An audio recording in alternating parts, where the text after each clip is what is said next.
Kwa nini maaskofu wanazikwa kanisani? Maaskofu wanakuwa na hii pete. Hii pete hii ni kama mtu anavyoolewa. Mtu akiolewa hazikwi tena nyumbani, anazikwa kwa mume wake kwenye ukoo. Hiyo na askofu anaolewa, ni kama anaolewa, yani anakuwa na uhusiano wa karibu vile na kanisa. Ndio sababu maaskofu wanawazika ndani ya kanisa. Wanawazika katika vyumba vya kanisa kwa sababu wameunganika na kanisa. Wameunganika na kanisa.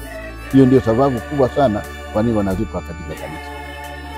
Askofu Mkuu Novatus amefanyia Vatican miaka zaidi ya 30. Hivyo kwa kawaida aweza kuzikwa kule Vatican kwenye makanisa yao mazuri makubwa kule Vatican. Lakini tuliona akizikwa kule, ingawa ni heshima kubwa, lakini watu wa kule hawamjui kama tunavyomjua sisi. Hivyo tukaomba arudishwe. Tukaungana na familia tukaomba hadi huku. Tunashukuru sana, wakamrudisha, wakamsafirisha kumleta huku.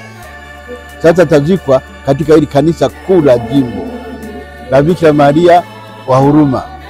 Na ni katika kanisa hili amezikwa Mwadhama Lauriani Kadairugambwa, ambaye ndiye kardinali wa kwanza wa Afrika, ndiye tunu ya Afrika.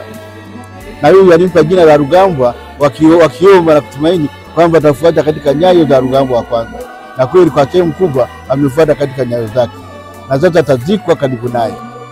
Na wa pili atakayezikwa karibu naye ni Askofu Nestori Timanywa, ambaye ndiye aliyemfundisha, ndiye aliyemsomesha, ndiye aliyemtuma Roma, ndiye aliyempadirisha. Hivyo atakuwa na watu wawili ambao wamekuwa karibu naye katika maisha.